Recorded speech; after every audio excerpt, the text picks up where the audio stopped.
Welcome back to the channel, everyone. Today, let's sit down together and turn the page to another heartbreaking chapter in the lives of Tuten and Jack.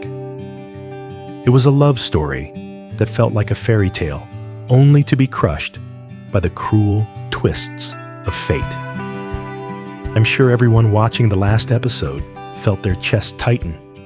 The image of tiny Tuten lost in the deep forest, her desperate cries for Jack fading into nothingness. It still haunts us even now. So for today, grab your tissues and steel your hearts, because what I'm about to tell you is heartbreaking, but it also holds the faintest glimmer of hope. Let's rewind to that life or death moment. Days have passed since Tuten went missing. The ancient forest at night isn't poetic, like in a painting. It's a monster that swallows all sound and light. By this point, Tuten had reached her absolute breaking point. Imagine a girl used to warm blankets and soft beds, now battling the bone-chilling mountain fog. She was visibly wasting away, her cheeks hollow, her lips cracked and bleeding from severe dehydration. Her breathing wasn't steady anymore. It was weak and ragged, like a candle flickering in the wind. Her forehead was burning up with a high fever, making her dizzy and delirious, yet ironically, her body shook violently, her teeth chattering as the cold seeped into her very marrow. She wasn't walking anymore. She was dragging herself. She clawed at every tree trunk, every bush. Thorns tore at her skin, but she was so numb she didn't even feel the pain. Every step was a war between her will to live and her body giving up. She fell, then forced herself back up. In her delirium, she thought she heard Jack calling her. Tien, Tien. That voice was faint and flickering, but it was the only thing pulling her forward a few more meters. But human strength has its limits. In that cold wilderness, when her legs finally gave out and she couldn't stand up again, when darkness began to cover her eyes, Tuten thought of death. She lay there, resigning herself to fate as her breath faded. Right at that moment, hanging by a thread, a miracle happened. Not a prince, not a knight, but a solitary, weathered figure in the mountains. An old woman living in seclusion. That fateful meeting happened in the silence of the forest, but it rang out like a bell of salvation. She arrived just as the Grim Reaper was raising his scythe toward Tuten. It was a single fragile lifeline keeping her on the border of life and death. While Tuten was fighting for her life up on the mountain down below, a man was slowly dying inside. Jack had no idea the woman he loved most had been saved. He didn't have telepathy to know where she was. He only had an overwhelming fear. The Jack of these days wasn't the sharp, elegant man we used to know. He was gaunt, unshaven, his eyes sunken and dark from sleepless nights. Guilt was eating him alive. He blamed himself. Why didn't I hold her tighter? Why did I let her get lost? Every morning before the fog even lifted, people saw Jack's staggering figure on the roads. In his hand was a stack of flyers with Tuten's photo, her brightest, happiest smile. But the brighter the smile in the picture, the deeper Jack's pain. He walked through noisy markets, pushing through crowds of strangers. He stopped at every food stall, every alleyway, places they used to walk hand in hand. He shoved the flyer in front of anyone he met. "Ma'am, sir, please, look closely. Have you seen this girl? Anywhere, she's my wife. She's lost." Jack's voice was cracking hoarse, his throat burning dry. Some people shook their heads in pity. Others hurried away to avoid the trouble. Every shake of a head felt like a knife to his heart. Jack's eyes darted around, frantically scanning every stranger's face. He would stare at any girl with long hair or a petite frame, only to crumble when they turned around, and it wasn't his Tuten.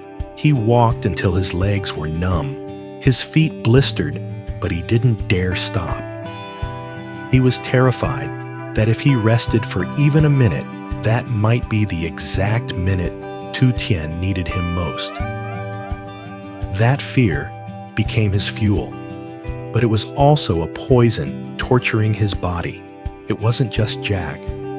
The whole family was drowning in an atmosphere of mourning, even if no one dared to say the word. The house, once full of laughter, was now terrifyingly silent. Jack's business came to a complete halt. He had no mind for contracts or numbers. Mother Lie and Uncle Dung, the elders of the house, couldn't sit still either. The two gray heads were running everywhere. They mobilized every contact, called every acquaintance, even traveled to distant areas to ask around. Every time the phone rang, the whole house jumped. Their hearts clenched, holding their breath in anticipation. It was a form of terrifying psychological torture. Hope would surge. Is there news, only for disappointment to crash down even harder when the other end turned out to be a wrong number or a dead end? They prayed for only one thing, a simple wish that right now felt more precious than gold, that Tuten was still alive. No matter if she was hurt, no matter where she was, as long as she was breathing, there was hope. Let's leave behind the desperate noise of the city for a moment and return to the silence of the mountains that night. After finding Tuten unconscious by the stream, the old woman used every ounce of her aging strength to support her back to her home. The dirt path leading to the house was rugged and rocky, with pale moonlight filtering through the leaves, casting mottled shadows onto the moss-covered roof. The small wooden house, nestled against the mountainside, isolated and cut off from the outside world, like a shelter forgotten by time. The wooden door creaked open. Inside, there was no electricity, no modern comforts. Only the flickering light from a small fire in the center of the room illuminated the wooden walls, blackened by years of smoke. The air carried the faint, earthy scent of traditional medicine roots and dried forest leaves, a scent that was strange yet incredibly soothing. The old woman gently laid Tuten down on an old bamboo cot. It creaked under the weight, but right now, it felt softer than any luxury mattress. Her movements were slow and incredibly careful, as if she were handling a piece of cracked porcelain, terrified of causing her any more pain. She fetched warm water, soaked a rough cloth, wrung it out, and gently wiped the mud from Tuten's face. Every gesture revealed the skill of an anonymous healer who had spent a lifetime with nature.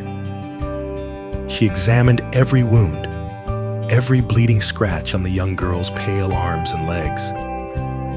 Her eyes held the sorrow of a grandmother looking at a pitiful grandchild. Then she began her treatment. She took handfuls of strange leaves from the baskets hanging above the stove. She put them into a stone mortar, her wrinkled but firm hands pounding them rhythmically. Thump, thump, thump. The sound of the pestle echoed steadily in the quiet night. The strong scent of herbs filled the small house, overpowering the musty smell of the old forest. She applied the crushed herbal paste to Tuten's deep wounds. It stung and burned as it seeped into the flesh. In her delirium, Tuten frowned and moaned softly. As she worked, the old woman leaned down and whispered her voice, low and raspy, but strangely warm. Bear the pain a little, child. Bitter medicine cures the disease.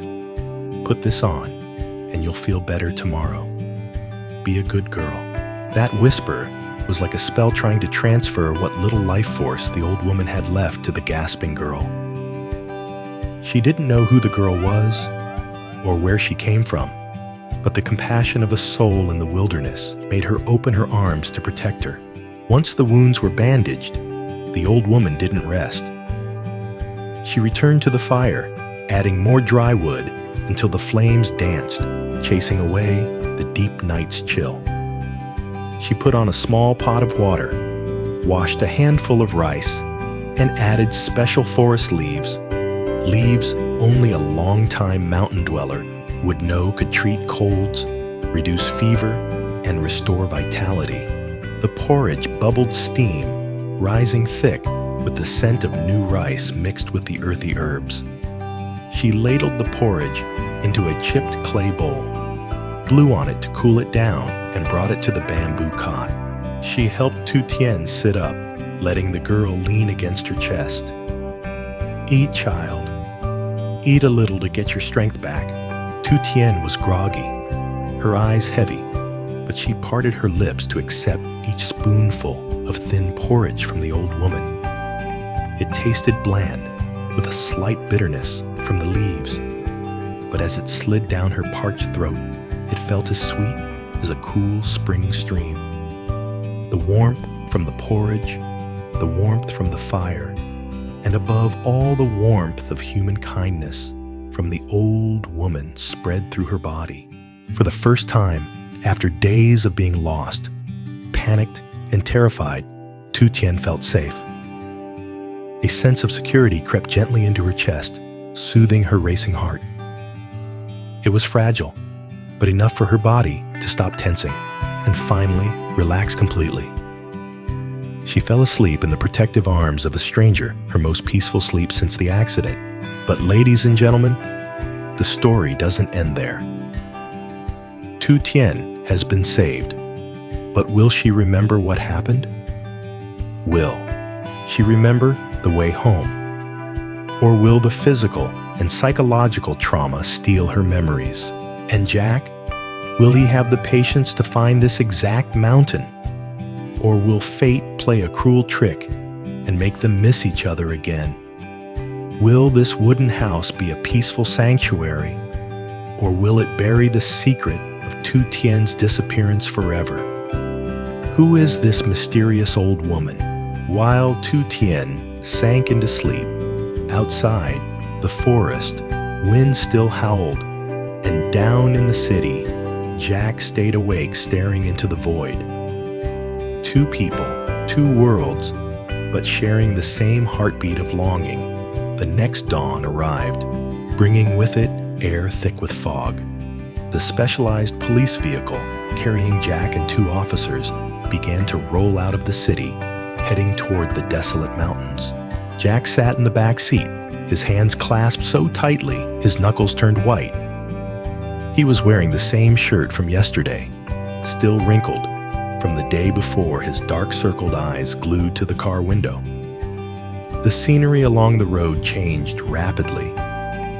High-rise buildings receded into the distance, replaced by vast forests and sheer cliffs.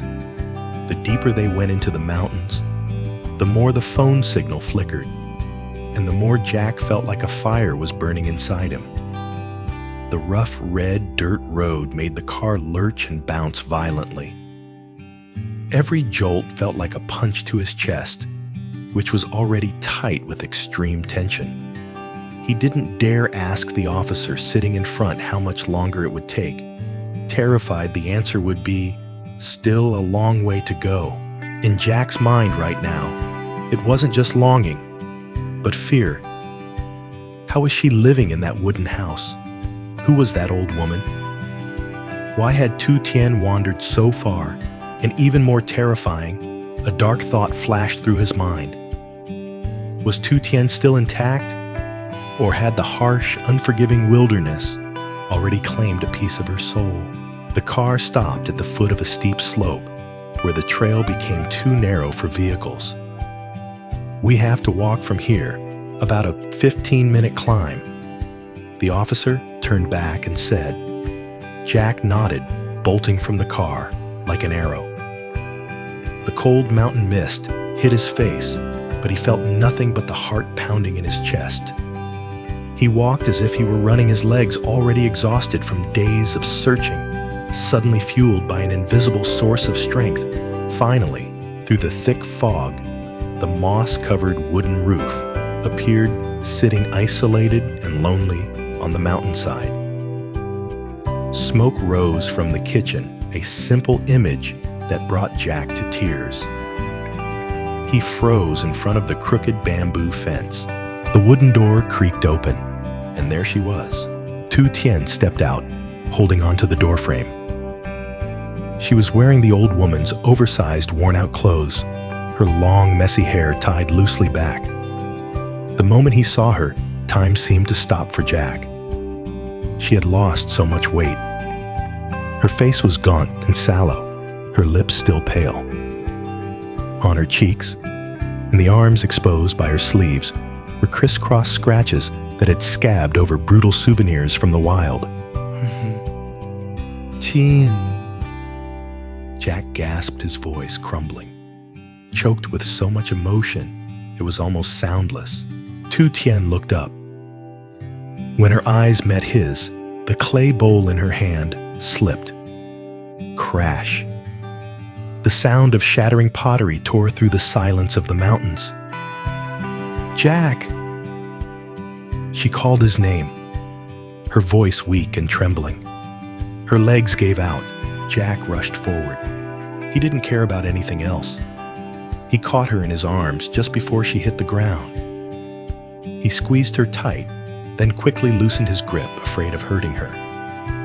He touched her face, touched her shoulders as if to confirm this was real, flesh and blood, not an illusion.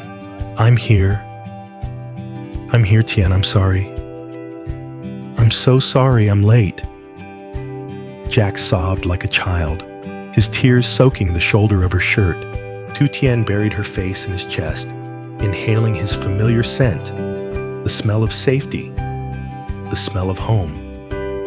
She burst into tears, all her resilience, all the suppression of the past few days shattering into pieces. She thumped his chest weakly, a mix of blame and love. Why did you take so long? I was so scared. I thought I'd never see you again. The scene forced the accompanying police officers to turn away, secretly wiping their eyes.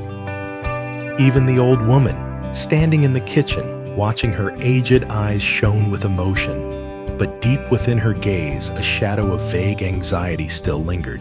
As the wave of emotion slowly receded, Jack helped Tien back into the house to thank the old woman. He fell to his knees, intending to bow in gratitude for saving his wife's life, but she quickly pulled him up. Her rough, calloused hands gripped Jack's, her eyes boring deep into his, a sharp gaze full of hidden meaning. "Are you her husband?" she asked, her voice raspy.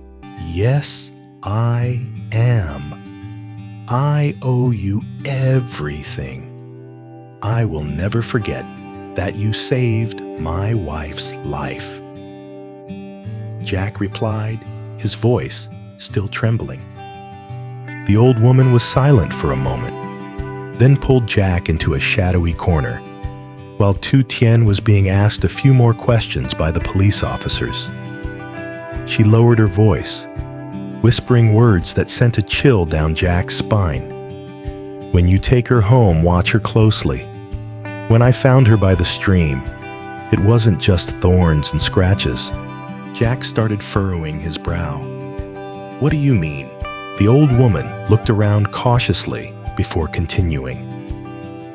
On her wrist, there were purple bruises in the shape of fingers. Very distinct. You don't get that from a fall. And last night, in her high fever delirium, she wasn't just calling your name. Jack's heart skipped a beat. "Who else did she call?" The old woman hesitated, then sighed. She kept screaming, Don't come near me, why you caw." "She is running from someone, young man. She didn't just get lost."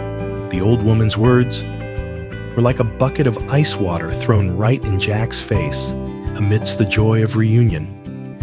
He turned to look at Tien. She sat there frail and fragile. Finger-shaped bruises running from someone, could it be? There was a sinister twist to this disappearance, saying goodbye to the old woman with a promise to return and repay her kindness. Jack helped Tuten down the mountain. The way back seemed shorter, but Jack's heart was heavy with suspicion. He didn't dare ask Tuten right now, afraid she would panic. As the police car began rolling back toward the city, Tuten rested her head on Jack's shoulder, drifting off from exhaustion. But her sleep wasn't peaceful. She frowned constantly, her hand gripping the hem of Jack's shirt tightly. Suddenly, the car slammed on its brakes, screeched to avoid a timber truck coming the other way on the narrow pass. The violent jolt startled Tuten awake. Her eyes flew open, pupils dilated in terror. Seeing the truck pass the window, seeing the silhouette of the driver with a cap pulled low over his face, a lightning bolt of memory tore through the fog in her brain. Images of spinning trees, the sound of footsteps chasing her, a cold, cackling laugh, and that face, the face of the person who pushed her off the edge. Tuten let out a blood-curdling scream. Ah, no. She curled up in the corner of the seat, clutching her head, shaking uncontrollably. Tien, what's wrong? It's me. I'm here. Jack panicked, wrapping his arms around her. Tuten looked up at Jack, tears streaming down her face, her skin drained of all color. She grabbed his collar, her nails digging painfully into his skin, her voice cracking with terror. Jack! Oh God, Jack! I remember. What do you remember? Calm down and tell me. Tuten gasped for air, her eyes wild with extreme fear. She whispered every word, as if afraid someone was listening. I didn't get lost. Someone pushed me on purpose. He wanted to kill me. And he's someone we know. Jack went stone cold. The air in the car seemed to freeze solid. Someone we know, who is it? Tuten's lips moved about to utter the name, but a violent headache crashed down, and she fainted dead away in Jack's arms. Ladies and gentlemen, Tuten has returned, but the real nightmare has only just begun. Tuten's unfinished sentence before she passed out has opened a deep pit of terrifying secrets. Who is cruel enough to try and murder a defenseless girl in the deep forest? And even more frightening, that person is someone they know. Who could it be? A business rival of Jack's, a two-faced friend, or a ghost from the past they both forgot? The old woman on the mountain saw the bruises. The perpetrator is surely still out there, and he might be watching them right now. Is Tuten's return good news, or will it trigger a more brutal plan to silence her for good? What will Jack do to protect the wife who just cheated death? And that name Tuten couldn't finish saying. What kind of earthquake will it cause for their family? The story of Tuten and Jack is no longer just about love and separation. It has become a battle for survival, a game of wits against an enemy in the shadows. All these shocking secrets will be peeled back in the next episode. It promises to be an episode you won't be able to look away from for a single second. Leave your predictions in the comments below. Who do you think the familiar person is? Don't forget to like, share, and subscribe, and hit that notification bell to be the first to know the truth. Thank you for listening. Goodbye, and see you in the next breathless chapter.